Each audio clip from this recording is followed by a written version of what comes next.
Bonjour à vous, bienvenue dans cette vidéo. Aujourd'hui, j'ai décidé d'interviewer une personne que je suis sûre que vous allez adorer parce qu'elle a réussi à me passionner en fait au sujet des blessures. Donc c'est parti, on y va. Salut Carole. Salut Julie. Et je te laisse te présenter aux personnes qui nous regardent. Bonjour à tous, donc je suis Carole Rinaldi, donc je suis la créatrice de la Télé Bienveillante qui est une plateforme internationale sur le web pour aider les femmes à s'accepter.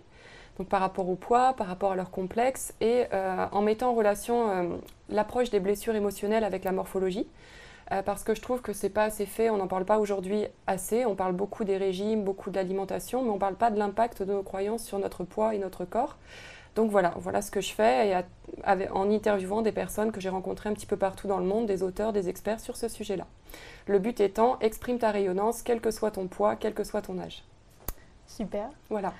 Et donc ce que tu dis, c'est qu'en fait, il y a 5 blessures, c'est ça? Alors, c'est pas moi qui le dis, donc Oui. c'est un travail qui a été... Enfin, moi, je l'ai connu de par Lise Bourbeau, donc vous pouvez tout de suite, si le sujet vous intéresse, commander le livre des 5 blessures qui s'appelle « Les 5 blessures qui empêchent d'être soi-même », du moins c'est le premier volume. Et Lise Bourbeau, donc, dans l'interview qu'on a fait ensemble, dit elle-même qu'elle s'est inspirée d'autres personnes. Et l'idée, c'est qu'on a tous, en fait, au moins 4 blessures émotionnelles sur les 5 existantes. On n'est pas tous à avoir la blessure d'humiliation. Et ces blessures impactent en fait toute notre vie. C'est comme un filtre qu'on a devant les yeux. Ça impacte notre morphologie, notre façon de comprendre le monde, notre façon de voir les gens. Et sans parfois qu'on s'en rende compte. C'est là où c'est très intéressant et sûrement ce qu'on va voir ensemble, c'est qu'il y a une partie en fait qui est totalement inconsciente. Et quand on ne la voit pas, on a l'impression que nos comportements, nos réactions sont normales, entre guillemets, alors que des blessures, quand tu as un œil extérieur, ne se comportent pas du tout de la même façon par rapport à une même situation. Ça, c'est fascinant, j'adore ça. Ouais. Oui, et donc Carole m'a raconté ça la semaine dernière, j'ai trouvé ça fascinant, c'est pour ça qu'on va en parler aujourd'hui. Je crois d'ailleurs que vous allez beaucoup rigoler dans la vidéo, parce qu'en général on se reconnaît dans certains profils. Et c'est assez marrant de prendre conscience, même ce que j'ai fait pour moi, que c'est assez bluffant de se dire, mais en fait quand je me comporte comme ça, je crois depuis des années que c'est ce que je suis, c'est qui je suis. Mais non, si je suis autant émotionnelle dans une situation, c'est parce qu'il y a quelque chose qui me touche moi en particulier et qui ne toucherait pas de la même façon les autres blessures, les autres profils. Donc tu as 5 blessures émotionnelles, donc le rejet, l'abandon, la trahison, l'humiliation et l'injustice.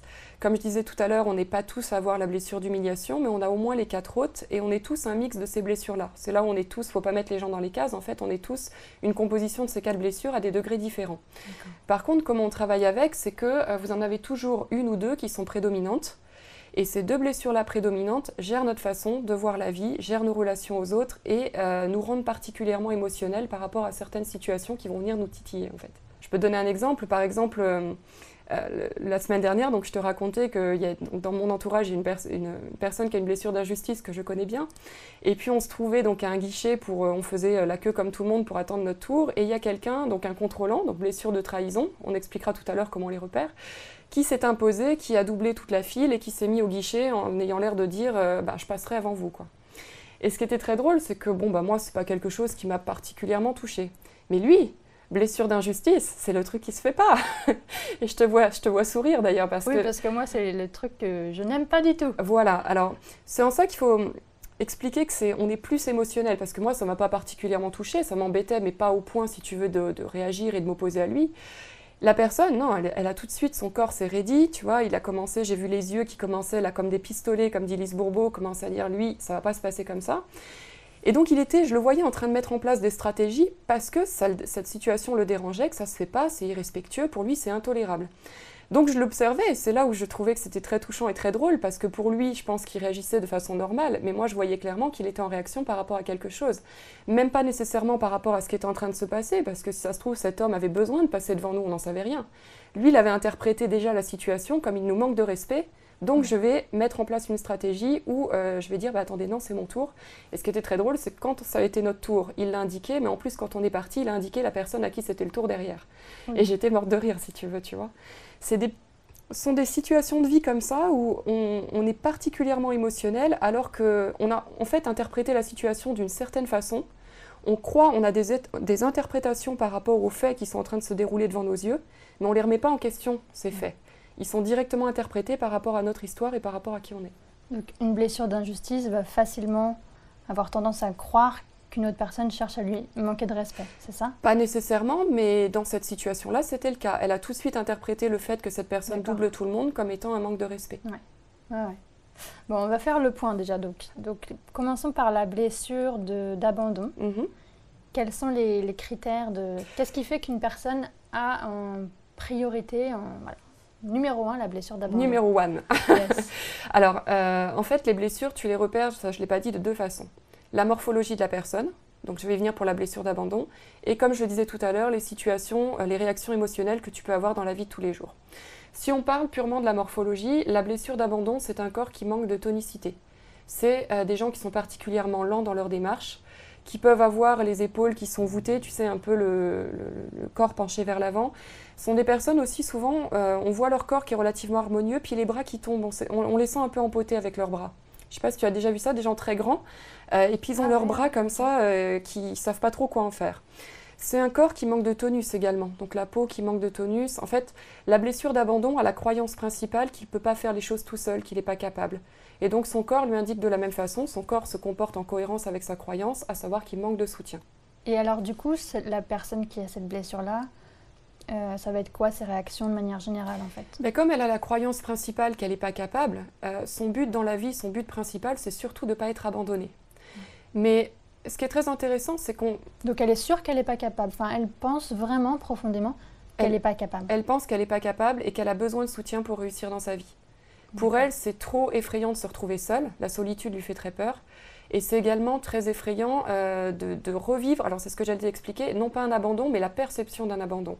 Parce que par exemple, son conjoint un jour peut la quitter, et elle va avoir la perception d'un abandon. Alors qu'une autre blessure émotionnelle pourrait se dire tout simplement, je ne suis pas abandonnée dans cette situation, je me ressens pas abandonnée, tu vois. Avec les blessures, c'est toujours une question de perception. On n'est pas nécessairement trahi, abandonné ou humilié. C'est qu'on a la perception d'être abandonné, on a la perception d'être trahi ou d'être humilié. Tu comprends la différence? Oui. Voilà. Cette personne, si on travaille dans son enfance, si on remonte un petit peu dans son histoire, il y a de fortes chances qu'elle ait eu une perception d'abandon dans son enfance. Par exemple, avec un père absent, qui, par exemple, pour son travail, était souvent absent, eh bien, elle n'a pas nécessairement été abandonnée dans les faits, cette jeune femme, mais dans l'interprétation, elle a pu se dire, mon père n'était pas là pour moi, n'était pas présent, donc j'ai développé cette blessure-là, si tu veux. Parce qu'il était absent, je me suis sentie abandonnée. Okay. Tu vois, c'est la différence entre vraiment être abandonné, quelqu'un dont les parents seraient partis, il n'aurait jamais connu ses parents, il aurait été placé dans une famille d'adoption, où là, il y a un fait d'abandon, mais tu peux très bien avoir été avec tes parents toute ta vie et avoir quand même développé la perception de l'abandon. Donc ce qu'on peut dire déjà, c'est que une même personne peut vivre exactement la même situation, mais l'une va percevoir un abandon, va donc... Bon, on ne sait pas si c'est ça qui va donc développer la blessure, mais en tout cas, ça va favoriser... Ça va être un plus pour favoriser la blessure d'abandon qui va se développer, j'imagine? Tout à fait. Nous, on est 3 filles chez nous, j'ai 2 petites sœurs. On n'a pas du tout la même perception de notre enfance, pourtant on a vécu exactement la même chose. Bien, en fonction de nos filtres, en fonction de nos blessures, qui ne sont pas tout à fait les mêmes, mes 2 sœurs sont plus injustice, moi je suis plutôt dans la trahison, eh bien on n'a pas la même perception des choses. Quand on raconte un même souvenir, on n'a pas la même façon de le raconter et de le voir. Au final, c'est super intéressant, c'est très riche. C'est intéressant parce qu'en fait, ça montre vraiment que... Ça montre en fait comment toi, tu perçois les choses, donc vraiment comment tu es composé à l'intérieur, comment tu es programmé, entre guillemets, même si ce n'est pas un mot que j'apprécie, va avoir un impact sur forcément ta manière d'agir avec la vie, alors que des personnes vivent les mêmes situations et ne les vivent pas du tout de la même manière. Ça, tu as raison, le terme programmé, il impliquerait qu'on est victime de la situation. On est surtout victime tant qu'on n'en a pas conscience. Parce que quand on se voit faire, moi clairement aujourd'hui, ma blessure de trahison, je sais comment elle fonctionne. Et quand je me retrouve à avoir des émotions puissantes qui montent liées à cette blessure, je me vois faire. Donc c'est beaucoup plus facile de prendre du recul et de me dire, ok, là, qu'est-ce qui se passe? Est-ce que c'est vraiment un comportement qui est adapté à la situation ou est-ce que je ne suis pas en réaction par rapport à quelque chose du passé? Et la plupart du temps, c'est toujours une réaction par rapport à quelque chose du passé. D'accord. Ok, super. Alors attends, on va rester sur la blessure d'abandon. Je vais boire un coup. Comme ça, surtout pour pour les personnes qui se disent c'est sûr, c'est ma première blessure parce qu'en fait je me sens pas capable. Alors, la plupart du temps. Les blessures d'abandon peuvent identifier que c'est leur première blessure si déjà elles voient qu'elles ont le corps qui manque de soutien. Donc déjà un corps qui a tendance, j'aime pas ce mot, mais à s'affaisser, tu vois, quelque part. Elles peuvent également l'identifier si la plupart du temps dans la vie, effectivement, elles ressentent qu'elles ont besoin de soutien pour faire les choses. Moi, vous savez que j'accompagne les femmes qui ont envie de perdre du poids. Pour une blessure d'abandon, perdre du poids, c'est extrêmement compliqué parce que déjà rien que le terme perdre, c'est douloureux pour elle. Elle veut pas perdre. parce que perception d'abandon, et elle a besoin de soutien pour réaliser les choses. Donc elle ne va pas chercher un programme alimentaire pour maigrir, sa priorité, ça va être de chercher quelqu'un qui va la soutenir dans cet amaigrissement, ou de s'assurer qu'elle va avoir l'attention des personnes qui lui tiennent à cœur, pour s'assurer de ne pas être abandonnée. La priorité, en fait, la blessure d'abandon, comme je te disais tout à l'heure, ne veut surtout pas être abandonnée, ne veut surtout pas se retrouver seule. Donc elle peut utiliser, pareil, le chantage affectif, la manipulation, tout ça dans le but d'attirer l'attention. Ce sont également des personnes qui peuvent avoir tendance à développer des maladies rares. Alors je ne dis pas que toutes les personnes qui ont des maladies rares ont une blessure d'abandon, mais elles peuvent s'attirer comme ça des maladies graves et rares parce que c'est un moyen d'avoir de l'attention, de la reconnaissance, parce qu'on s'occupe d'elles. Et leur corps leur dit depuis des années, regarde, tu as besoin de prendre tes responsabilités, arrête de laisser cette responsabilité aux autres. Donc je souhaite que les personnes, avant d'en arriver à ça, puissent prendre conscience de cette croyance-là, en fait, qui les dirige. D'accord, donc là, quelle est la meilleure façon, par exemple, j'ai quelqu'un dans mon entourage qui a la blessure d'abandon. Oui. Quelle est la meilleure façon d'interagir avec cette personne? Déjà, je crois qu'en te disant meilleur, tu te mets une pression. Donc ça, si tu vois, si on travaillait... Quelles pourraient être des bonnes façons, voilà. Quelles pourraient être des bonnes façons? C'est la même chose, en fait. Si on travaillait sur l'injustice, ce serait très intéressant de voir les mots que tu emploies, justement. Ouais. L'abandon, c'est pareil, il a des mots qui lui sont propres. Il n'y a pas forcément de bonne façon de faire, mais il y a des choses importantes quand même à respecter. C'est que, comme je te dis que la blessure d'abandon utilise beaucoup la manipulation affective et le chantage pour avoir de l'attention, c'est quelqu'un qui va avoir tendance beaucoup à se plaindre, tu vas peut-être servir de poubelle émotionnelle par rapport à cette personne. Donc ce que j'ai appris par rapport à ces blessures-là, c'est de savoir poser ses limites. C'est à la fois d'être présent pour eux et à la fois le challenge de savoir poser les limites. Ça peut donner par exemple, écoute, je t'aime vraiment, j'ai vraiment envie que tu ailles bien. Maintenant, si tu me racontes cette situation pour me dire tout ce qui ne va pas dans ta vie et que tu n'as rien envie de changer, tu n'as pas de solution, j'ai pas le temps, je ne suis pas intéressée. Par contre, je suis disponible au moment où tu voudras qu'on change les choses. Si tu as quelque chose à proposer, que tu veux avoir mon avis par rapport à ça, je suis prête à t'aider là-dedans. C'est toujours rendre la part de responsabilité à la personne qui a la blessure d'abandon parce que ce qu'elle veut, c'est te faire porter le chapeau ou la culpabilité ou la responsabilité de sa décision. Elle veut pas vraiment prendre la responsabilité de risquer de vivre sa vie, en fait, c'est oui, ça? C'est trop douloureux déjà d'avoir la perception d'abandon, et encore plus si c'est elle qui a pris la décision, parce que pour elle, prendre la décision, c'est être responsable, c'est être coupable. Dans un couple, c'est une personne qui va tout faire pour se faire quitter et pas être quittée. Et ce sont également des femmes, enfin là je parle pour les femmes, mais aussi pour les hommes, qui vont être capables d'endurer des couples extrêmement violents, qui ne leur correspondent pas, où il y a beaucoup, ou même parfois il n'y a plus rien nécessairement d'alchimie entre les deux personnes, mais parce que c'est mieux de rester ensemble par peur de la solitude en fait. Tu vois, ils sont plus nécessairement ensemble par séduction ou par attraction, ils sont ensemble parce que c'est comme ça depuis des années, c'est la routine, et puis si on se retrouvait seul, ce serait pas mieux au final. Ils ont du moins cette perception-là. Qu'est-ce qu'elle peut faire de mieux là si elle se dit ok, j'ai cette blessure-là en numéro 1. Oui.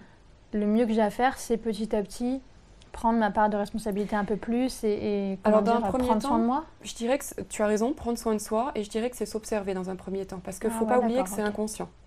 La personne, quand elle va se rendre compte à quel point la blessure d'abandon, si c'est sa blessure prioritaire et présente dans sa vie, ça peut faire peur. Parce que tu vas te rendre compte que tu as choisi ton métier en fonction de ça, que tu es peut-être dans un boulot qui ne te plaît pas depuis des années en fonction de ça, que peut-être ton couple ne te correspond plus aujourd'hui. Donc ça peut être très violent au final de prendre conscience de ça. Donc dans un premier temps, c'est déjà d'observer, et ça on pourra partager un exercice peut-être tout à l'heure ensemble, d'observer à quel point la blessure est présente pour déjà faire un état des lieux. Quand est-ce que je suis dans ma blessure et quand est-ce que c'est vraiment moi? Et aujourd'hui, qu'est-ce que j'ai envie de choisir? Est-ce que j'ai envie d'être dirigée par une croyance? Ou est-ce que j'ai envie de lâcher des croyances qui sont là par le passé et par des situations que je m'attire au quotidien? Parce qu'on s'attire tout le temps les mêmes situations avec les blessures, c'est ça qui est fou. Est-ce que j'ai envie que ça s'arrête et de prendre ma responsabilité par rapport à ça et puis de m'ouvrir à l'inconnu? Je ne sais pas encore ce que ça peut donner, mais je m'ouvre à quelque chose de nouveau. Première phase, donc observation. Oui. Et tu disais des situations qui se répètent. Est-ce que c'est souvent les mêmes situations qui se répètent, enfin, comment dire, des situations similaires qui se répètent pour les personnes type abandon? Oui. Tu peux, en général, les personnes qui vivent la blessure d'abandon, c'est galère sur galère. Parce que quand on a des galères, on se plaint. Vous avez peut-être déjà connu, c'est très drôle, des gens, pendant une semaine, ils ont une galère, et puis le lendemain une autre. Et puis on dirait qu'il y a tout qui s'enchaîne, ça n'arrête jamais. Ça, c'est particulièrement typique de la blessure d'abandon parce qu'ils ont de l'attention de cette façon-là. Tu vois, on a envie de prendre soin d'eux, on a envie de les cajoler, puis on leur accorde de l'intérêt parce qu'on se dit les pauvres, on va les plaindre. Et ils ont appris qu'avoir de l'attention, avoir de l'amour, c'est avoir de l'intérêt de la personne de cette façon-là, en étant faible, en étant vulnérable, en disant j'ai besoin de ta protection. Et donc, en fait, eux, ils ne s'en rendent même pas compte. C'est-à-dire qu'ils sont en train de se plaindre de quelque chose sincèrement. Oui, ils disent, une galère, tu te rends pas compte, la galère. Et en fait, ils ne se rendent pas compte qu'inconsciemment, ils le veulent. C'est exactement ça. C'est qu'en fait, ça panse une blessure, si tu veux. C'est comme s'ils mettaient un petit pansement sur quelque chose qui est douloureux. Ça ne règle pas la blessure, mais en attendant, c'est supportable. Il y a une blessure d'abandon, là, avec qui je travaille en ce moment, et c'est génial parce que moi qui ai tendance à être trahison, impulsive, contrôlante, je dois me mesurer avec lui.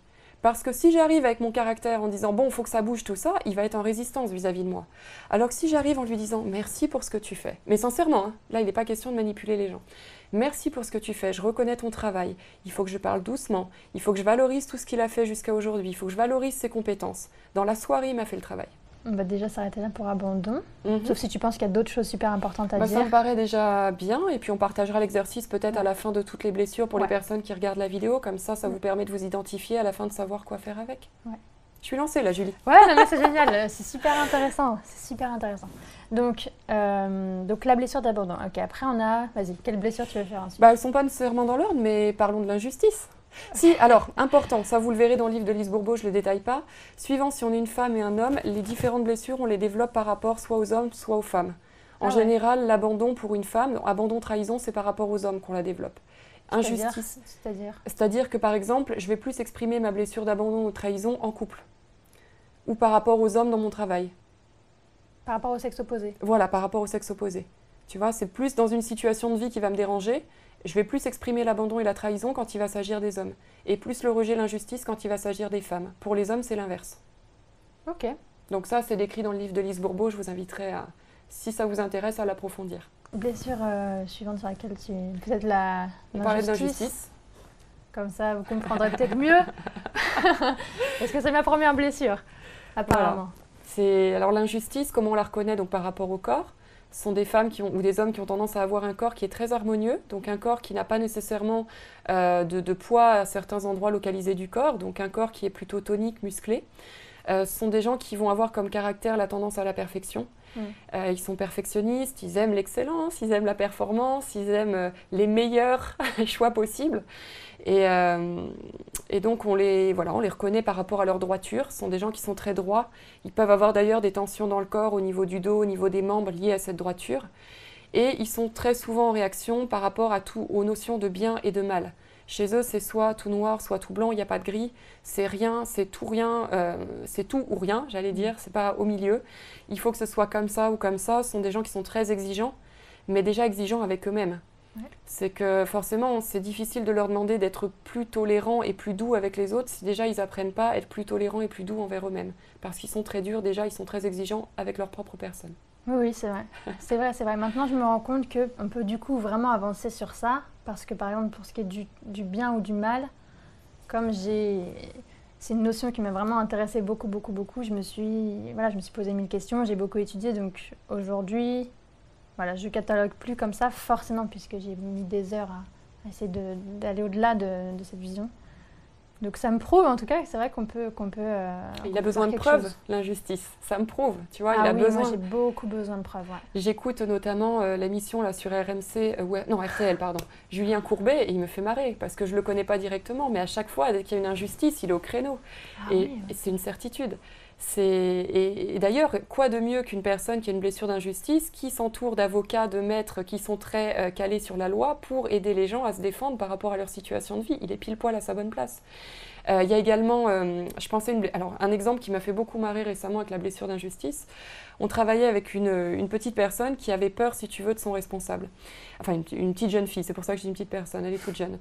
Et comme elle avait peur de son responsable, elle voulait prendre des congés, mais elle avait peur de le lui dire. Et donc sa stratégie à elle, ça a été de ne pas l'en informer avant, de lui envoyer un mail avec un article de loi en lui disant « Voilà, selon la loi, d'ailleurs je te vois réagir, selon la loi tant, j'ai le droit de prendre mes congés de cette façon-là. » Et donc je me retrouvais avec son responsable, on était en train de discuter, puis je le voyais dans tous ses états, comme ça, très énervé. Je me dis, mais qu'est-ce qui se passe aujourd'hui? Et alors là, j'explose de rire, parce qu'il ne sait pas que je travaille là-dessus. Il me tourne le PC d'un coup, il me dit, regardez ce qu'elle m'envoie, est-ce que ça se fait ça? Elle ne m'a même pas averti avant, et en plus, elle implique la loi. Malheureusement pour elle, elle est tombée sur une blessure d'injustice. Le truc à ne pas faire. Ouais, c'est pour ça que moi aussi j'ai réagi, je me suis dit, elle n'est pas gênée, enfin, tu peux faire autrement. Voilà. Okay. Alors lui, il a eu exactement peut-être la même interprétation, non pas qu'elle n'est pas gênée, c'est qu'elle a peur. Et c'est pas la première chose qu'il va voir. Il va voir tout de suite que ça se fait pas. C'est pas dans les règles, c'est pas comme ça qu'on travaille. Et c'est très drôle, tu vois. Ouais, c'est vrai que moi, je l'ai perçu tout de suite du style, bon, elle est chiante, quoi. Voilà. Elle est chiante, elle peut venir me voir, me parler au lieu de... Donc, c'est un bon exemple pour prendre du recul sur la blessure d'injustice, c'est de se dire que tu as ton interprétation, mais toujours penser s'il y a d'autres possibilités d'interprétation. Ouais. Ça, c'est super intéressant. Du coup, quand on a une blessure d'injustice et qu'on est justement face à quelqu'un comme ça où tout de suite on va se dire, c'est commencer à se dire, ok, cette personne probablement qu'elle n'a pas voulu, entrer en lutte avec moi. Voilà, c'est plus comme ça que j'aurais perçu une personne qui veut rentrer en lutte avec moi, alors que plutôt elle a voulu prendre soin d'elle. Là, en l'occurrence, si tu veux, je connais l'intention de la personne. Mais tu peux parfois avoir raison. Peut-être que la personne voudra vraiment être en lutte avec toi. Mais laisse-toi toujours le choix, parce que ce qui n'est pas important, c'est pas l'autre qui est vraiment important. C'est que tes réactions... Moi, je gère mes réactions, en fait. Et oui, elles sont en train de monter par rapport à quoi? Pas par rapport à la situation. Elles sont en train de monter par rapport à l'histoire que tu te racontes de la situation. Ouais, tout à fait. Et si tu arrives à prendre du recul par rapport à ça et à dire, est-ce qu'il y a d'autres options possibles? Et est-ce que dans ces d'autres options, mes émotions monteraient d'une façon différente? Je suis persuadée que si tu savais que la personne a peur en réalité, tu réagirais d'une façon différente à la réaction que tu as eue tout de suite. Ouais, c'est clair. C'est ça en fait. C'est l'exercice qu'on va partager tout à l'heure concrètement, mais c'est comme ça que je travaille avec les blessures. Ok. Alors, qu'est-ce qu'on peut dire d'autre sur la blessure d'injustice? En tant qu'injustice, tu m'as pas encore demandé si on se débarrasse de nos blessures. Est-ce qu'on s'en débarrasse? Et non. Alors ça, c'est très drôle parce que les personnes me demandent est-ce qu'on en guérit? Mais je leur réponds, vous n'êtes pas malade. Est-ce qu'on s'en débarrasse? Non, parce qu'il n'y a pas de raison en fait. Déjà, ça fait partie de notre identité. Il n'y a pas de raison de s'en débarrasser. Il y a juste à apprendre à composer avec elle. Ouais. Parce qu'il y a des aspects très positifs aussi. C'est ça qu'on n'a pas dit. Ah, c'est ce qu'on n'a pas dit pour la blessure d'abandon. Au final, dans toutes les blessures, ce que tu peux retrouver, c'est que déjà, elle t'aide à t'aimer toi-même. Parce que la blessure d'abandon, elle t'amène à prendre tes responsabilités par rapport à ta vie. La blessure d'injustice, c'est plutôt des gens qui sont très exigeants, très rigides, donc ils ne vont pas nécessairement profiter. Eux, s'aimer dans la vie, il faut que ce soit après un certain nombre d'exigences, après être allé au-delà de leurs ressources, dans le poids notamment, c'est des gens qui te font tous les top body challenge, tu vois, c'est souffrir dans un minimum de temps, mais avoir du résultat dans un minimum de temps, ils ne se rendent pas compte à quel point ils font violence à leur corps. Ouais. Les points positifs là-dedans, pour toutes les blessures, c'est que ça t'aide à aimer davantage la vie quand tu en prends conscience, parce que tu te rends compte qu'elle est vraiment parfaite. Elle t'amène à prendre en considération, si tu veux, que tu as besoin de prendre tes responsabilités, que tu peux t'aimer et que ça se passe très bien aussi, et surtout à aimer les autres. Parce que quand tu fais ce travail pour toi, tu vois ce qui se passe chez les autres aussi. Et là où quelqu'un se serait mis en colère ou aurait utilisé la manipulation affective, tu vas plus être dupe du comportement, tu vas voir ce qui est en train de se passer chez lui et avoir plus de compassion. En tout cas, c'est comme ça que je le vis. Je suis juste en train de me dire que c'est pas forcément évident, pour les gens qui connaissent pas tout ça. J'imagine. C'est pour ça que dans un premier temps, je te disais déjà observer. Ouais. Et puis ensuite approfondir avec les ouvrages ou lire sur le sujet. Mais c'est à mon sens, moi tu sais, ça fait 7 ans aujourd'hui que je travaille avec ça. Et au début, je ne savais pas tout ça. Là, je te parle d'observations que j'ai dans mon quotidien, donc c'est très riche parce que je me nourris de ça. Mais au début, quand j'ai lu le livre, déjà, j'observais dans mon entourage les blessures parce que je ne voulais pas les voir chez moi. C'était beaucoup plus facile de me dire, lui, il a un truc, un tel. Et puis de voir effectivement que ça se répétait. Donc j'ai pris confiance dans cette méthode. Et puis ensuite de faire le même travail avec moi. Et puis maintenant, je le fais dans toute situation. Je te disais au restaurant, à l'aéroport. Et je rigole. Ça, en fait, je trouve la vie très drôle dans ce sens-là. J'adore. Ouais, mais je vois bien que tu repères bien tout ça. Si on en revient à la blessure d'injustice, donc ces caractéristiques, il a le corps taillé. Dans son état d'esprit, il aime l'excellence, la performance, l'efficacité. Il est très exigeant, donc ses parts de lumière, c'est que quelque part, il va voir les détails qui sont améliorés. Donc c'est une question d'équilibre en fait. C'est quand cette exigence elle est tournée contre lui-même, il se fait du tort. Quand cette exigence elle est au service de son cœur, il est capable de créer des choses qui sont extraordinaires. Parce qu'il a envie de servir plus les gens, plus servir l'humanité, et il va voir des petits détails qui peuvent servir encore plus les personnes qui le suivent. Et sa part d'ombre ? C'est tout ce qu'on a dit, en fait, quand l'exigence est tournée contre lui-même, son perfectionnisme qui peut l'amener à ne jamais profiter de la vie. Et être peut-être intolérant facilement ? Alors ça, il ne voudra pas l'admettre, mais effectivement, la blessure d'injustice ne se rend pas compte à quel point il est injuste avec les autres. Oui. Voilà, donc ça, c'est le moins agréable de la blessure, c'est de se rendre compte qu'on ne se rend pas compte, l'abandon ne se rend pas compte à quel point il abandonne les autres. Pourquoi ? Dans sa façon en fait, d'être, il ne prend pas ses responsabilités, il reporte toujours, si tu veux, le soutien sur les autres. Il n'est pas présent avec les autres. C'est ça. Il demande aux autres d'être présents avec lui. Mais il n'est pas présent avec les gens. C'est exactement ça. Il pense plus à lui, peut-être, la blessure d'abandon? Il pense un peu trop à lui? Ben, inconsciemment. Parce que penser à lui, c'est se sentir aimé. Tu vois, quand il se met en avant, quand il a de l'attention, c'est ouf, je suis sécurisée. Et donc, ce qu'on peut dire aux blessures d'abandon, c'est de tester, de penser aux autres, de faire quelque chose pour les autres, voir ce que ça donne. Ça les aiderait ou pas dans un premier temps, parce qu'ils vont faire des choses pour les autres. S'ils n'ont pas conscience de la blessure, ils vont faire des choses pour les autres pour avoir de l'attention. Ils vont se souvenir de la fois où elle a donné pour toi et ils estiment que tu es redevable. Donc c'est déjà prendre conscience de la blessure. Ah oui, ok. Tu vois? Donc, ok. Ils vont tenir un cahier des comptes sur ce qu'ils ont donné et puis tu es redevable dans l'autre sens. Ok, donc c'est pas vraiment du don. Hein. Excusez-moi, mais je dois le dire. On est tout en à fait tant d'accord. que blessure d'injustice, je dois dire que ce n'est pas du don. Voilà, ça c'est dit, je suis bien d'accord avec toi. Injustice, est-ce qu'on a fait le tour? Ben, l'injustice aussi fonctionne beaucoup au mérite. Quand il est valorisé, le compliment, il l'aime uniquement si c'est sur son excellence, sur son mérite. Il a de la difficulté à recevoir les compliments d'ailleurs parce qu'il faut un haut niveau d'exigence pour qu'il les entende. Ouais. C'est quelqu'un qui a un métabolisme rapide, qui brûle très rapidement, son métabolisme fonctionne vite.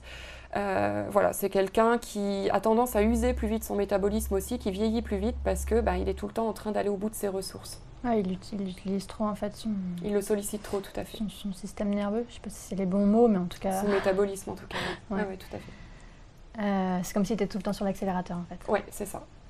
Et donc, ce qu'on peut conseiller de mieux aux blessures d'injustice? Alors, les blessures d'injustice, souvent, elles sont en réaction avec un parent qui a été très froid dans leur enfance. Et ils ne veulent surtout pas reproduire ce modèle-là. Du même sexe, pour le coup. Du même sexe. Oui.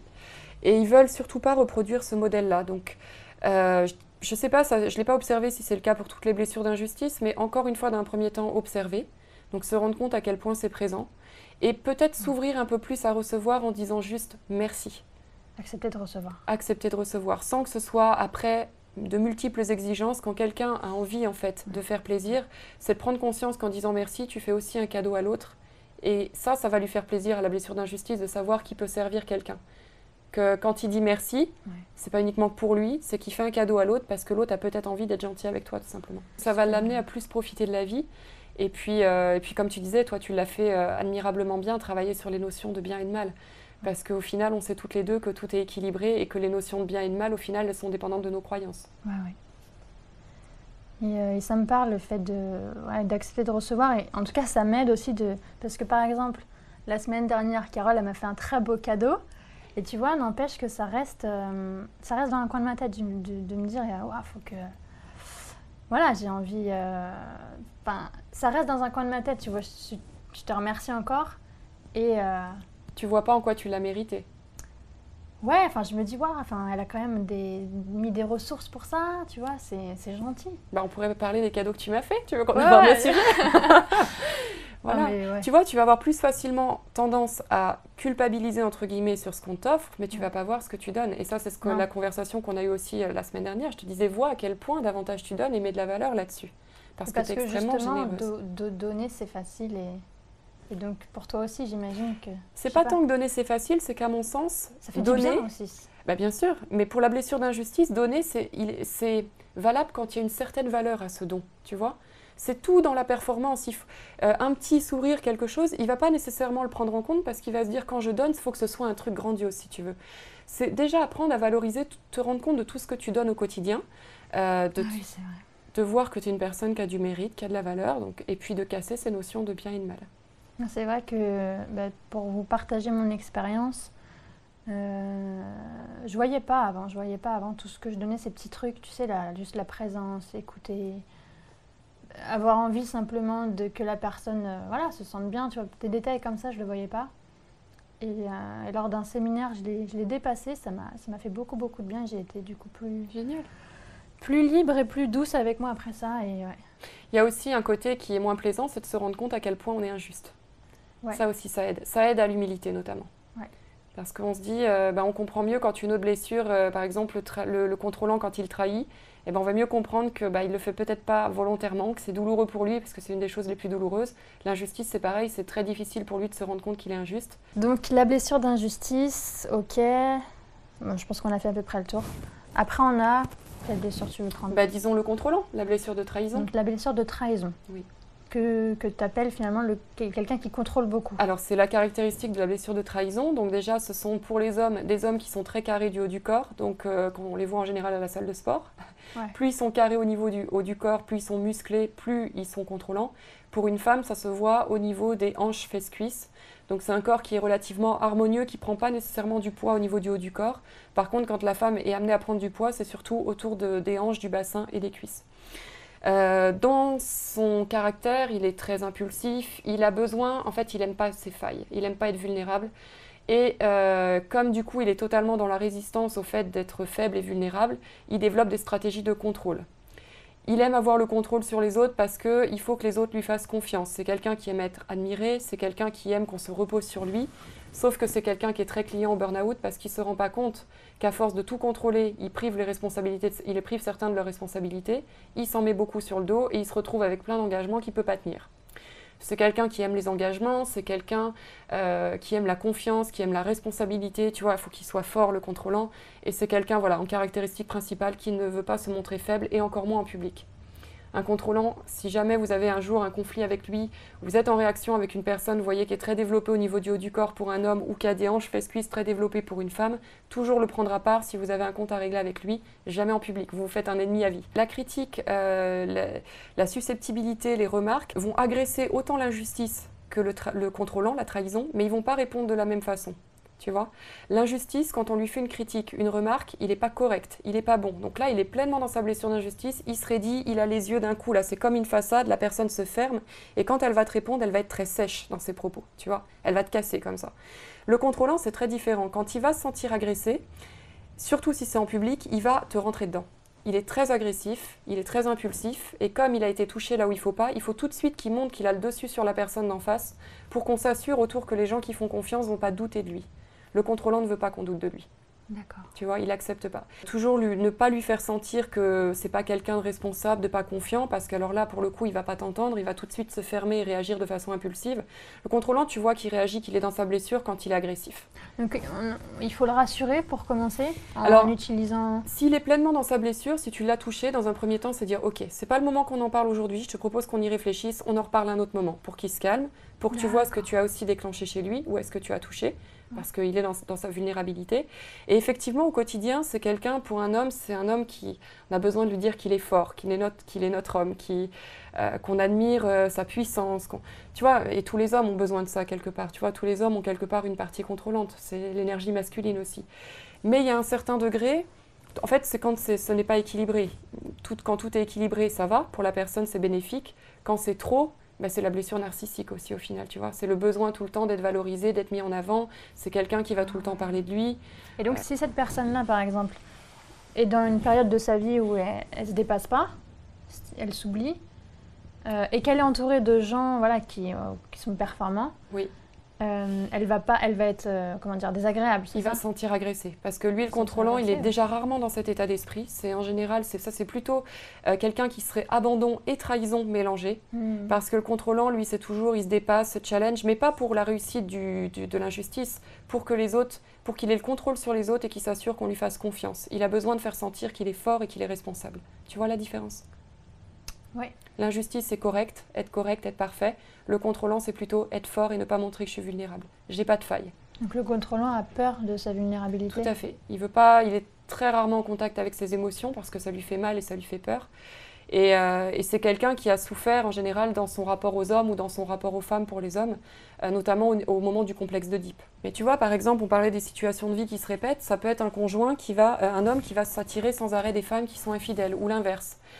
Ou une femme qui va toujours être quittée. Donc ce que tu dis, c'est qu'une personne qui a la blessure de trahison va avoir tendance facilement à se faire tromper, en fait. À se faire trahir. Lui, il l'a interprété comme étant trahi, tu vois. Donc, effectivement, le fait d'être trompé, c'est quelque chose qu'il interprète comme être trahi. Tu vois, on en parlait l'autre jour ensemble, de nos visions du couple. Moi, c'est clair que la confiance, en tant que bonne contrôlante, c'est indispensable dans mon couple. Si j'ai pas ça, c'est même pas la peine d'envisager un couple. C'est la caractéristique primordiale, tu vois, c'est ma valeur principale. Donc c'est même pas envisageable pour un contrôlant d'imaginer de se faire tromper un jour, quoi. Moi, en tout cas, ça ne l'est pas. Je ne dis pas que j'avancerai pas sur ma blessure de trahison un jour, mais en fait, comme ma valeur principale derrière ça, c'est la confiance. Si je ne peux pas avoir confiance dans mon couple, c'est une valeur tellement importante pour moi que c'est sûr que mon couple ne tiendrait pas. Et donc le contrôlant, il a besoin de quoi? Il a besoin d'attention, mais il a besoin d'être admiré. Il a besoin qu'on le fasse sentir fort, il a besoin d'être reconnu comme étant le meilleur, mais encore une fois, pas comme la blessure d'injustice pour être parfait, juste parce que dans ces moments-là, il ne sent pas qu'il est vulnérable. Plus il a le contrôle sur les autres, plus il se sent puissant. Le problème, c'est qu'il ne se rend pas compte justement à quel point il trahit lui, parce que, venons-en à la partie que j'aime la moins, se rendre compte qu'on est parfois malhonnête. Le contrôlant, il veut être franc, il veut être toujours honnête. C'est quelqu'un qui va te dire droit dans les yeux, moi je suis franc, je te dis toujours la vérité, et si c'est cash, et il ne se rend pas compte à quel point il ne tient pas certains engagements dans sa vie parce qu'il s'en met trop sur le dos. C'est quelqu'un qui va mentir quand il doit se défaire d'un engagement plutôt que d'avouer la vérité, parce que pour lui l'engagement c'est trop important. Donc il va passer par des petits trucs, alors il va te dire, il va avoir des tas d'excuses, il va te dire non, je dis la vérité, je dis quand même ce qu'il y a, mais il te le dit d'une façon un peu détournée par rapport à la vérité. Ou il va préférer mentir parce qu'il ne supporte pas le fait de ne pas pouvoir tenir un engagement, par exemple. Et donc c'est quelqu'un qui ne se rend pas compte à quel point lui-même, en fait, quand il est tout le temps contrôlant avec les autres, il les épuise. Alors management, c'est des gens qui sont, et j'en parle en connaissance de cause, qui peuvent être très épuisants, parce qu'ils ont tellement peur d'être vulnérables qu'ils veulent s'assurer que le travail est fait à leur façon, à leur manière, il faut que ce soit carré comme ils l'exigent, et ils privent certaines personnes d'exprimer leur potentiel quand ils font ça. Donc là, je te parle d'une blessure de trahison à l'extrême. Oui. Je ne dis pas que toutes les blessures de trahison sont dans ce degré-là, mais à l'extrême, voilà ce que ça donnerait.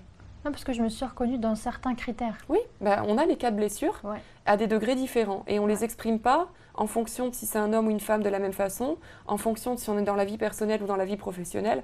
Après, c'est plein de petites subtilités, plein de petits détails qu'on pourrait voir ensemble. Il y en a vraiment pour des heures sur les blessures. La personne qui a cette blessure-là, ce qu'on peut lui conseiller de mieux, c'est donc de s'observer comme tu dis, et de reconnaître qu'elle est vulnérable. Oui, reconnaître la partie en elle qui souffre. Parce que lui, il a appris dans son enfance qu'il ne faut pas être faible. Il faut dépasser les obstacles, il faut toujours s'en demander beaucoup. Et il faut qu'il apprenne que cette partie vulnérable, il faut qu'il apprenne à mettre au service de son propre épanouissement cette partie qui souffre. Tu vois, le contrôlant est très sensible à la séparation. Alors, j'ai un exemple aussi très concret. J'adore les Canaries, j'y étais la semaine dernière. Et alors, comment je fais avec ma blessure de trahison? En fait, dès que j'ai l'illusion d'une séparation, dès que j'ai l'impression qu'on me coupe de quelque chose que j'aime, j'ai des émotions qui montent. Et les Canaries que j'aime tellement, avec mes systèmes actuels professionnels, je me disais que je ne pouvais pas y retourner avant l'année prochaine. Et c'était très douloureux pour moi de me sentir séparée de cette île que j'aime tant, alors que la réalité des choses, c'est pas ça. C'est que si je veux y retourner, à moi de me donner les moyens de servir plus pour générer plus d'argent et pour pouvoir y aller plus souvent. Et donc ce qui s'est passé, c'est que je faisais tout pour ne pas montrer mes émotions à mon conjoint. Et puis à un moment, au soir, on était au dîner. Et là, je sais pas, il a dit un mot, quelque chose qui m'a touchée, et j'ai senti que ça servait à rien de contrôler mes émotions parce que tout est sorti d'un coup, je pouvais même plus les contrôler. C'est comme si ça avait explosé, j'avais les larmes qui coulaient, les gens autour qui parlaient pas français, qui se demandaient ce qui se passait, tu sais, ils me regardaient, bref, j'avais super honte. Et j'ai observé ce qui se passait en moi. Je me suis dit, ok, est-ce que c'est vraiment le fait de partir de Fuerteventura qui me fait mal là? Et non, c'est que j'ai l'illusion de la séparation, j'ai l'illusion que je ne vais pas y revenir avant 1 an, j'ai l'illusion que je vis des choses ici que je ne peux pas vivre quand je suis à Paris, et c'est tout ça, toute cette séparation-là qui me fait souffrir. Donc je me demande, comme on a dit tout à l'heure, est-ce qu'une personne qui a une autre blessure pourrait avoir une autre façon de voir les choses que moi? La plupart du temps, c'est oui. Et je prends conscience que je suis en train de souffrir, c'est ok, par rapport à des choses du passé, pas par rapport à ce qui est en train de se passer maintenant. Et derrière, j'ai senti, donc ça me tordait le ventre, j'avais mal de douleur dans le ventre, et j'ai accepté d'aller sentir cette émotion jusqu'à son intensité maximale et à me dire, il y a vraiment un message pour moi, et le message cette année, c'est que je prenne la liberté financière. Cette année, je dois gagner ma liberté financière. Et j'ai senti que la vie me laissait plus le choix.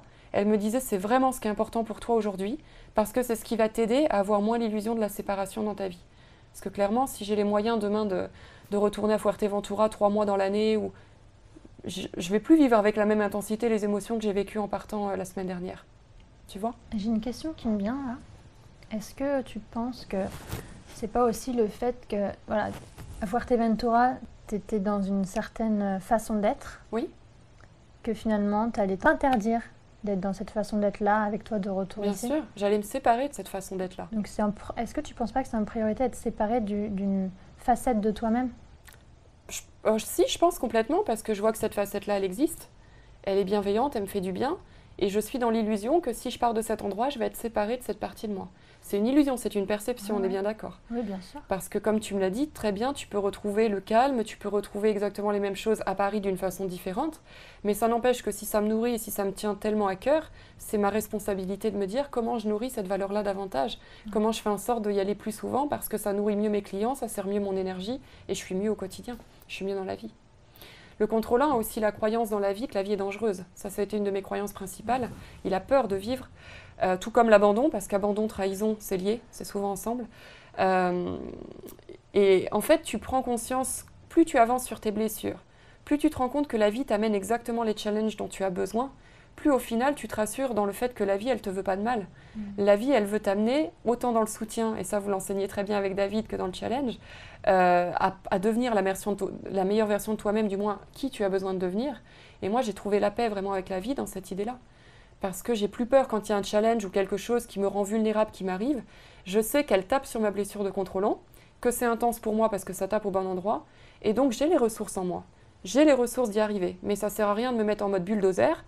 Prends du recul, respire, analyse la situation, fais confiance à ton cœur et mets en place petit à petit les solutions que tu connais pour régler la situation. Et ouvre-toi à d'autres choses aussi. En fait, le contrôlant, où il avance sur sa blessure, tu as dit un truc tout à l'heure qui m'a marqué, et d'ailleurs, je l'ai vu, vous le faites en séminaire, c'est quand vous parlez des failles des héros. Il n'y a aucun héros qui n'a pas de failles. Ouais.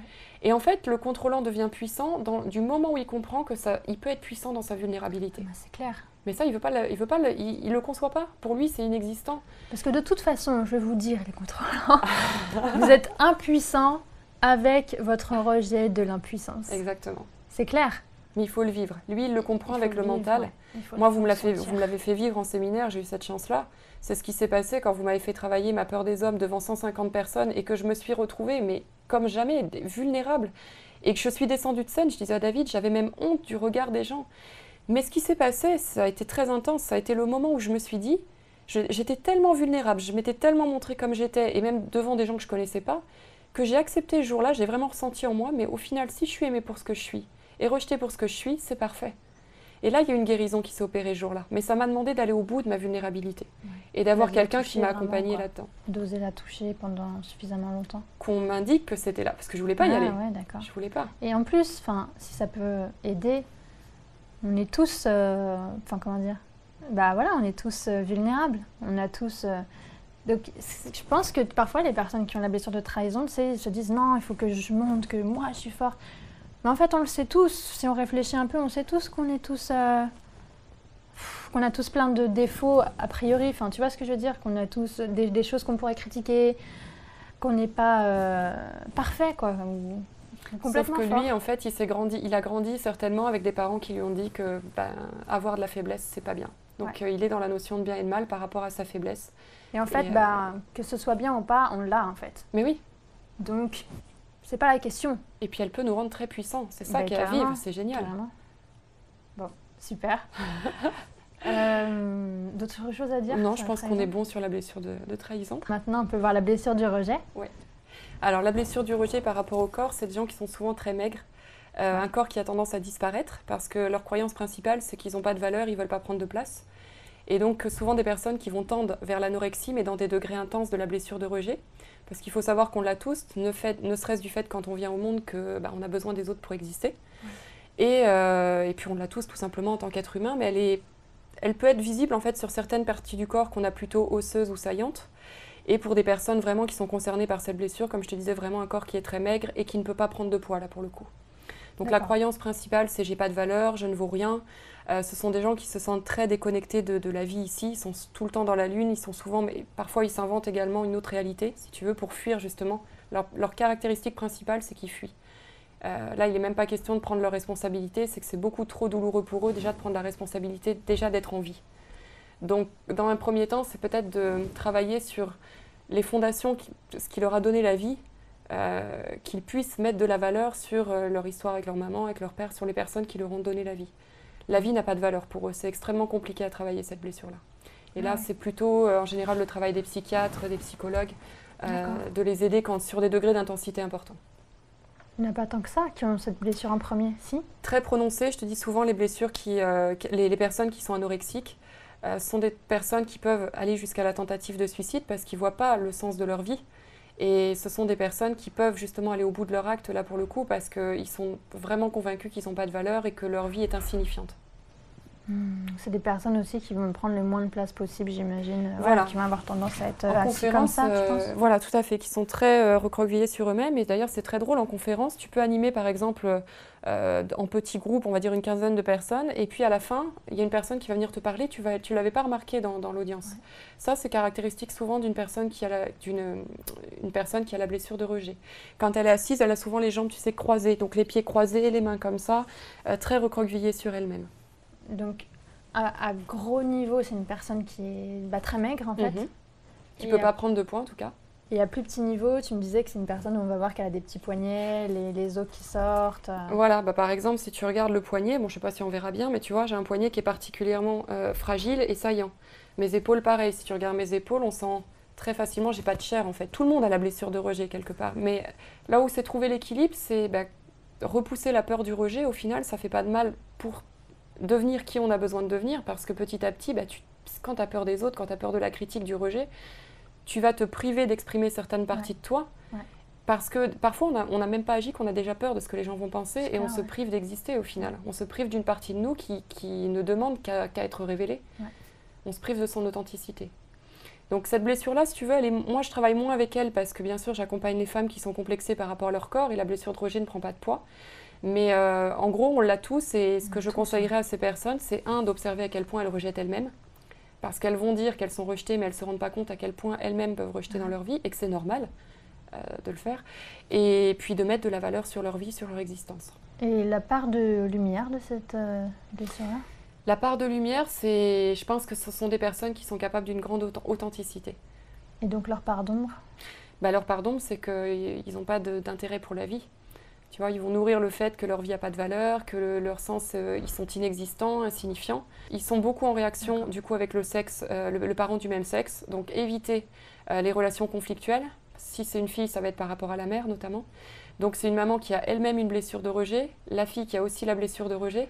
Donc, elles vont être toutes les deux en confrontation. Donc, à mon sens, c'est se faire aider par quelqu'un pour cette blessure. Mais ça, c'est quand c'est vraiment la blessure numéro 1, quoi. Oui, voilà. Donc, c'est pas si souvent que ça ne concerne pas tant de monde que ça. Non, pour la plupart des gens, c'est vraiment repousser, en fait, sortir de sa zone de contrôle et puis aller dans l'inconfort, aller se faire critiquer, rejeter, se rendre compte que soi-même on rejette. Parce que moi-même j'ai cette blessure-là. Tout à fait. Et moi-même j'ai hésité à faire cette vidéo. J'ai d'abord pensé à tout ce qu'on pourrait critiquer sur moi, quoi, évidemment. Oui. Comment je pourrais me faire rejeter pas toutes les manières possibles, mais déjà de beaucoup de manières. Alors ça, c'est un mix rejet-injustice. C'est que l'injustice t'aide à voir en avance comment tu pourrais être critiqué et rejeté pour que tu saches te défendre si ça arrive, tu vois. Et c'est une belle chose parce qu'au final, tu le fais quand même, tu vois, ça t'a pas arrêté pour autant. Ça m'a arrêté pendant longtemps. Ouais, mais tu le fais aujourd'hui. Pendant longtemps jusqu'à ce que ça devienne trop douloureux de ne pas le faire. Exactement. Et c'est vrai que voilà, c'est désagréable quand on se fait critiquer. Mais moi, en tout cas, ce que je fais, c'est lâcher, quoi. Me rappeler, me dire, écoute, il n'est pas question de toi, en fait. Exactement. Dans ce truc-là, la première chose pour laquelle je le fais, c'est... il y a plein de pépites que je trouve que j'ai, que tu as là, qu'on me partage. Et ce qui compte, c'est ce qui vient du cœur, en fait. On s'est dit pourquoi on fait cette vidéo, au final. On était stressés un peu toutes les deux, on avait envie de bien faire, nos deux blessures d'injustice, on dit on veut bien faire, mais on s'est dit non, pourquoi on le fait au final ? Et tu as soulevé un point très important, c'est qu'il y a un moment, si de toute façon on ne prend pas conscience nécessairement de nos blessures, ça peut rester inconscient une partie de notre vie, mais à un moment c'est la douleur qui vient nous chercher. Parce que quand on ne prend pas nos responsabilités, ou quand on se prive d'être authentique, ou quand on est tout le temps à montrer qu'on est le plus fort, le meilleur, etc., mais le corps, à un moment, il te rappelle à l'ordre parce qu'il n'en peut plus de subir la violence que tu lui imposes.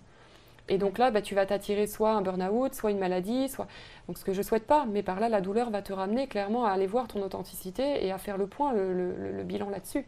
Tu es confronté... Autant que tu as été violent avec ton corps, ça va être autant violent d'être confronté si tu ne prends pas conscience des choses. La vie, elle te ramène de toute façon à toi-même. Et les premiers éléments, ça peut être des larmes, en fait, tout simplement, le fait d'être touché. Ce qui a fait que moi, je vais le dire, ce qui a fait que je me suis dit, allez, j'avais déjà fait des vidéos, en fait, et j'ai tout arrêté pendant 1 an. Et je me suis dit, allez, j'ai envie de m'y remettre parce que c'était grâce à une de tes vidéos, en fait. Avec Lilou. Avec Lilou. Tout à fait. je les ai regardées toutes les deux en fait.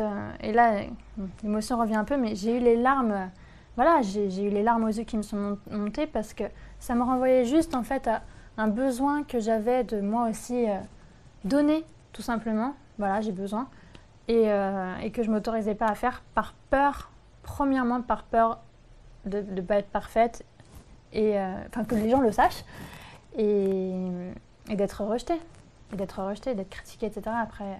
Et donc grâce à toi, et à Lilou aussi qui fait beaucoup ça, je me suis dit, allez, il faut que je fasse. Bah, c'est magnifique. Ouais, et tu vois, tu me fais, là on parlait tout à l'heure des cadeaux, de ce que tu donnes, c'est un immense cadeau que tu me fais. Pourquoi? Tu vois. C'est vrai que le moins important. Ça n'a pas de valeur ce que je suis en train de dire. Non, mais c'est énorme ce que tu es en train de me dire. Quand tu sais derrière que cette vidéo elle a été faite à Strasbourg, qu'on était en train de se cailler dehors, qu'on s'est trouvé un lieu d'interview, ça a été un petit peu galère pour trouver, qu'on était en pleine rue comme ça avec le vent, avec les cloches de la cathédrale, et que ça m'a coûté aussi alors que j'avais pas d'argent pour me déplacer là-bas. Moi, quand j'entends quelqu'un qui me témoigne ça et qui me dit ce que ça lui a apporté, bien sûr que oui, ça a de la valeur pour moi. Donc à toi de le recevoir, ma belle blessure d'injustice. J'adore ça. Donc la dernière blessure, la blessure d'humiliation. Oui. Donc alors la première question, avant que j'oublie, est-ce que cette blessure-là, donc tu me dis qu'on ne l'a pas tous, oui. Mais est-ce qu'on peut la développer tous à n'importe quel moment? On peut la développer effectivement à n'importe quel moment de notre vie, mais elle a toujours été activée au moment de l'enfance. Elle peut être endormie si tu veux pendant plusieurs années, et puis suite à un événement de vie, une séparation, quelque chose qui est très violent. J'ai connu des femmes notamment par rapport à la religion, tu sais, qui ont été éduquées avec certains principes, il faut se comporter d'une certaine façon, puis au moment de rencontrer leur conjoint, elles se rendent compte que soit il a une religion différente, ou soit elles ont envie de vivre d'une autre façon.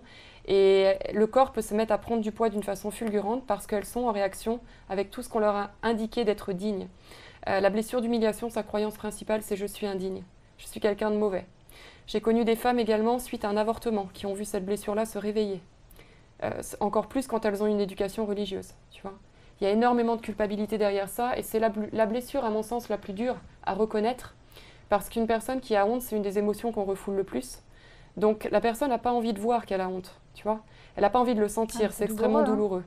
Et donc la plupart des femmes que j'ai accompagnées sur ce domaine-là, au début elles me disent non, j'ai pas honte. Et puis tu te rends compte, elles ont un comportement à chaque fois qui est le même, elles font rire d'elles-mêmes. Quand elles sentent que tu n'es pas loin de toucher au but, sur leur vulnérabilité, elles vont te détourner le truc en se marrant ou en sortant une blague, mais contre elles-mêmes. Et là où tu peux vraiment aider une blessure d'humiliation, c'est quand tu rigoles pas d'elle. Tu dis, t'es très drôle, t'as un sens de l'humour que j'adore, mais quand il est tourné contre toi-même, ça me fait pas rire. Je trouve qu'il n'y a rien de drôle à se dénigrer soi-même, tu vois. Et là, tu vas voir qu'elle va changer de visage parce que son stratagème n'a pas fonctionné. Elle n'a pas réussi à te détourner là où elle voulait t'emmener. Et ce sont des gens qui ont tendance à prendre du poids à chaque fois qu'ils ont la croyance dans leur vie qu'ils sont indignes. Donc notamment par rapport à l'alimentation. C'est des gens qui vont se tacher facilement leurs vêtements en public quand ils mangent. Ils vont s'insulter de grosses vaches, de tout ce que tu veux. Okay. Tous les gens qui disent « je suis gros, je suis moche, je ressemble à rien, je ressemble à une grosse vache », t'es sûr que tu tombes sur une blessure d'humiliation. Parce qu'il n'y a que des gens qui ont la croyance qu'ils sont indignes pour se parler comme ça, avec cette violence-là. Et donc, leur part de lumière? Alors, ce sont des gens également par rapport aux autres qui, alors, tant qu'ils ont la croyance qu'ils sont indignes, ils sont prêts à tout pour servir les autres, et bien au-delà de leurs limites. Ah, donc ils vont rendre service tout le temps, tout le temps. Ils vont tout endurer, ils vont dépasser leurs limites. Oui. Et le corps est en train de leur dire, ça suffit, j'ai pas les ressources de gérer tout ça. Et donc, j'allais répondre à ta question en venant à ça, je sais plus comment, mais... Part de lumière, oui, alors du coup, voilà, c'est que quand ils arrivent à équilibrer ça et à rendre service quand ils ont envie de le faire et vraiment par plaisir et par cœur, c'est des gens qui sentent particulièrement chez les autres leurs besoins, leur sensibilité, c'est des gens extrêmement empathiques, mais c'est un sens qui peut trop les desservir si c'est pas équilibré. Parce qu'ils vont prendre sur eux, encaisser, et puis le corps prenant plus de poids, et puis tu sais comme moi que quand on a du mal à gérer nos émotions, l'alimentation, ça règle rien, mais ça permet un temps de faire redescendre les émotions qu'on sent avec trop d'intensité. Et donc ils sont dans un cercle vicieux au final, tu vois. Ils ressentent des émotions intenses, ils vont utiliser de la nourriture de façon intense pour calmer tout ça. Et puis comme ils ont trop peur, ils sont serviables auprès des autres parce que ça met comme tout à l'heure un petit pansement sur leurs blessures. Quand je suis serviable, les autres me renvoient que je suis digne. Et donc, ça masque la blessure d'humiliation. Cette blessure en numéro 1, elle est rare quand même, non? Alors cette blessure, elle se reconnaît par un corps qui est rond de partout. C'est souvent des personnes qui ont 20 à 30 kilos de trop. Ou alors, quand elle est exprimée sur une seule partie du corps, ça peut être un corps qui est relativement harmonieux, puis tu as une partie du corps qui est vraiment très ronde, notamment la poitrine ou le ventre. Ah ouais, tu vois. Et sinon, bah oui, l'obésité, tu peux être sûr que tu retrouves chez les personnes obèses une blessure d'humiliation. Alors, récemment, j'ai observé que les personnes qui ont eu aussi une maman qui a eu tendance à beaucoup les protéger, à ne pas les laisser prendre d'initiative dans l'enfance. Lise Bourbeau décrit aussi que quand tu prends, tu sais, quand tu deviens propre dans l'enfance, si tu es humilié dans ces moments-là, parce que tes parents veulent te faire sentir qu'il ne faut pas que tu recommences, il faut que tu apprennes, et puis en public, ils vont peut-être t'humilier en disant « Tiens, t'as fait pipi sur toi », et puis ça va faire rire tout le monde. L'enfant peut déjà, à cet âge-là, entre 1 et 3 ans, développer sa blessure d'humiliation. Mais elle peut se réveiller plus tard dans la vie. Ok, et donc la meilleure façon d'interagir avec une personne comme ça? Donc une des bonnes façons d'interagir avec elle, c'est quand elle a le sens de l'humour déjà qui est tourné contre elle-même, c'est de ne pas rire de ça. C'est de lui faire comprendre qu'il n'y a rien de drôle au fait qu'elle se dénigre, tu vois. Parce que la plupart des gens sont habitués à se marrer, et là, elle va prendre conscience qu'il y a quelqu'un qui voit peut-être quelque chose chez elle qui est différent. Effectivement, tu peux lui faire sentir qu'elle a de la valeur, mais si sa croyance à elle, c'est de toute façon, j'en ai pas, il y a qu'elle pour prendre conscience qu'au final, c'est quelqu'un de bon. Je crois que pour ces blessures-là, de toute façon, c'est important d'être accompagné. Je pense que la blessure d'humiliation, elle est tellement dure à reconnaître qu'à faire tout seul, on peut observer les personnes que j'ai accompagnées quand on fait l'exercice que je t'ai partagé tout à l'heure, elles se rendent compte à quel point elles ont honte dans toutes les situations de leur vie. Et il ne faut pas avoir peur de ça parce qu'il y a tellement d'années que c'était inconscient. Quand tu te mets à prendre conscience que tu as peur, que tu as honte dans ton couple, que tu as honte, pour une cliente, c'était avec les gens dans la rue. Elle m'a partagé, si tu veux, elle me disait non, j'ai honte de rien. Puis on avance un peu sur la blessure d'humiliation et elle me partage, mais en fait, j'ai honte tout le temps. Ce sont des personnes également en couple qui vont accepter un conjoint qui les dénigre en permanence, et notamment en public. Un homme qui séduirait plusieurs femmes devant sa conjointe, par exemple. Et puis elle qui a son sens de l'humour contre elle-même en disant bah, il peut bien se l'autoriser vu comment je suis faite, tu vois. Tu vois le genre de choses que ça peut donner. Et c'est en fait, ils sont extrêmement violents envers eux-mêmes parce qu'au même degré, ils ont la croyance qu'ils ne sont pas dignes. Et pour ça, je pense que là, par contre, il faut qu'ils soient aidés. D'accord. Donc prendre conscience, effectivement... S'accompagner de quelqu'un, oui. Dans quel but? Dans le but de reprendre conscience de leur valeur? Dans le but déjà de sortir la colère qu'ils ont en eux et de se ressentir que cette colère, elle peut être bénéfique. Ils ont le droit d'être en colère, peut-être? Et oui, parce que tu peux avoir peur de la colère. Si on t'enseignait que c'était pas correct et qu'il faut bien rester, tu vois, comme ça là. Non, la colère, elle a un sens aussi et quand elle est refoulée, le corps est en train d'exploser un peu de l'intérieur aussi, tu vois. Parce que quand la personne, on disait tout à l'heure par rapport à l'entourage, quand elle n'a pas envie de se rendre disponible pour quelqu'un, elle en pense pas moins.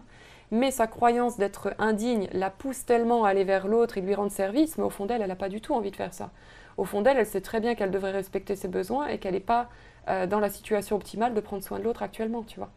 Donc c'est simplement un moment je pense, d'être accompagné pour faire ce travail, pour voir, parce que les émotions qui vont sortir sont assez intenses, mais de reprendre aussi ses responsabilités en se disant j'ai le droit d'exister et être une personne qui est tolérante et respectueuse et digne, et c'est aussi une personne qui respecte ses limites et qui les connaît. Tu vois ? J'ai des clientes qui arrivent petit à petit à dire non aux personnes qui les entourent. Et elles font du tri, parce qu'elles se rendent compte que la plupart de leurs relations... Bah oui, à force, tu t'attires forcément des gens qui profitent de toi. Tu es tout le temps disponible, à toute heure, on peut tout te raconter. Il y a la responsabilité aussi. Enfin, ils sont responsables de s'attirer ça, quoi, forcément. Voilà, les blessures d'abandon adorent les blessures d'humiliation. Parce que l'abandon qui a tout le temps besoin de se plaindre, il a pour lui une oreille attentive. Et c'est destructeur pour les deux. C'est un schéma destructeur pour les deux blessures. Parce qu'ils se tirent vers le bas tous les deux, quoi. Parce que l'abandon est en train de gagner confiance dans le fait qu'il se plaigne, donc il renforce le fait que quand il a du soutien, il est aimé, etc. Et la blessure d'humiliation, lui, il prend sur lui et au-delà de ses ressources. Est-ce que tu vois des schémas qui se répètent de manière générale, par exemple une blessure de trahison, une blessure de trahison peut facilement se mettre en couple avec une blessure de je sais pas quoi. Ah oui, ça c'est facile quoi, par exemple? Je peux te donner un exemple. Il y a quelques années, moi j'étais plus dans la blessure d'abandon et puis j'attirais tout le temps des hommes contrôlants. Des hommes qui sont forts, parce que l'abandon a besoin qu'on prenne soin de lui. Donc déjà physiquement et énergétiquement, il est plus attiré par des hommes d'apparence forts.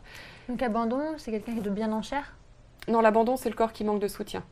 Ah, l'abandon, c'est trahison. Bien en chair? C'est développé autour des hanches fesses-cuisses. Tu as des femmes pour qui ce sera une taille 38, d'autres une taille 44, mais c'est surtout la cassure entre la taille et les hanches fesses-cuisses. Une taille marquée. Et pour les hommes, c'est le haut du corps qui est très développé. Et ma petite sœur était dans ce schéma-là aussi. Là, il y a quelques temps, on a travaillé justement sur sa blessure d'abandon. Elle me disait, mais je suis attirée, je ne sais pas ce que j'ai, que par des hommes qui ont ce charisme. Mais ce n'est pas du charisme que tu perçois. C'est l'opposé de ta blessure. Donc tu me disais qu'en fait, une blessure d'abandon, femme va souvent s'attirer, elle va être attirée par un contrôlant homme. Par un contrôlant homme. Oui. Et inversement, abandon homme vers contrôlant femme. Non, je pense que le contrôlant homme, il est plus attiré par les femmes parfaites. Donc injustice. Plus l'injustice, oui. Et injustice, elle est attirée par... L'injustice va être attirée par une autre injustice qui est dans la performance parce qu'il faut vivre avec ce niveau d'exigence aussi. Elle a beaucoup de difficultés avec l'abandon parce qu'ils sont très lents. Ils font les choses à leur façon, mais dans la lenteur. Et l'injustice, il n'aime pas. L'injustice, il faut que ce soit le plus rapidement possible, le plus parfait possible. Et voilà, il a de la difficulté avec ces gens-là, les contrôlants aussi avec les abandons, du moins dans la relation professionnelle, parce que les contrôlants, il faut que ça avance, quoi, il faut y aller. Ils ne se mettent pas en couple au final. Le contrôlant finit toujours par partir. Tu peux avoir, oui, des relations de couple. Alors du coup, l'abandon, il va toujours se plaindre d'être malheureux dans cette relation parce que le contrôlant ne répond pas à sa demande d'amour, si tu veux. Il va toujours être en demande de l'abandon, de est-ce que tu m'aimes. Comme le contrôlant est fort et ne montre pas ses émotions, l'abandon se plaint que son homme ne montre pas suffisamment qu'il l'aime, qu'il n'est pas suffisamment soutenu, et ça donne souvent des relations qui vont au clash. Ça, c'est clair. Quand les deux n'ont pas travaillé sur leurs blessures, ils sont... Et deux contrôlants ensemble, c'est très drôle aussi. Une femme contrôlante et un homme contrôlant.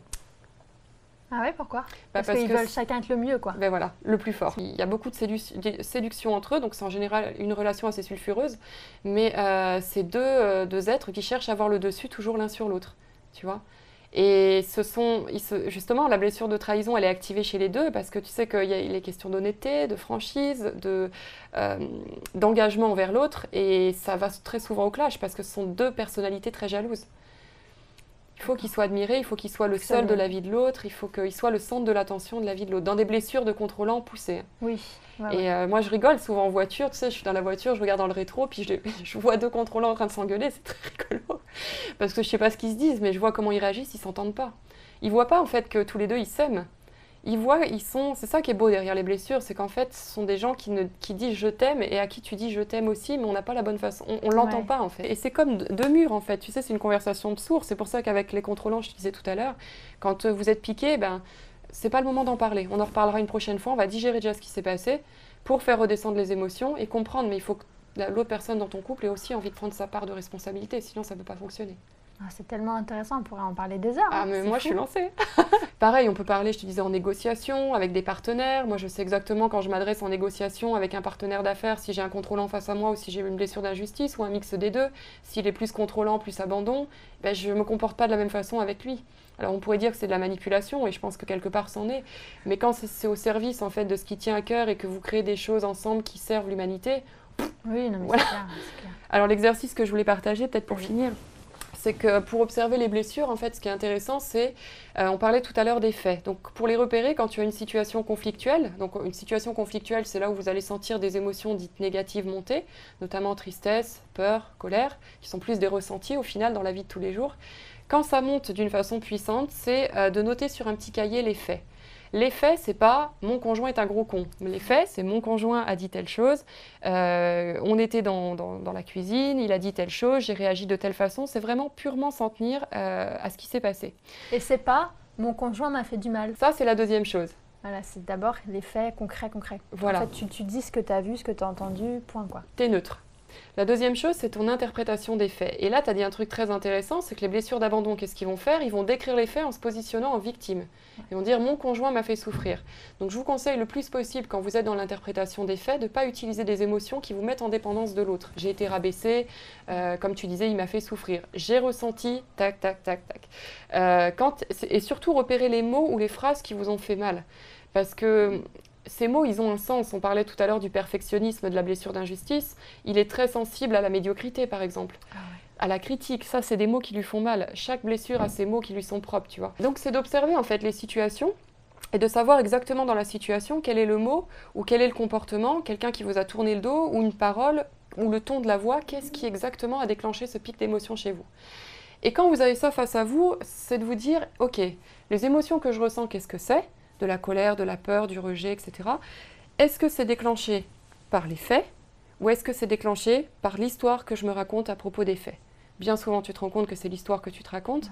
Et pour faire redescendre ça, c'est de te demander, la personne avec qui tu es en conflit, est-ce qu'elle mérite de payer pour tout ton passé et toutes tes émotions douloureuses, avec peut-être elle n'a absolument rien à voir aujourd'hui, et est-ce que tu peux aller toi te calmer à l'extérieur, respirer, en te disant « Ok, je vois pourquoi je suis en relation avec cette émotion comme ça, parce qu'il y a des choses qui ne sont pas encore réglées. Ok, je vais à mon rythme, je m'aime là-dedans, je vais avancer, mais je suis plus dupe que ça monte d'un coup comme ça en flèche et que j'ai aucune puissance, aucune responsabilité là-dessus. » Si t'en as. Ça va, c'est assez clair? Ouais, c'est super. Et si vous avez des questions, posez-les en commentaire surtout. Et puis si vous faites cet exercice, dites-nous ce que vous avez observé, ce sera génial. Ouais, super. Génial. Merci. Merci à toi, Julie. Super. Merci à vous de nous avoir suivis. Merci beaucoup. Bye bye.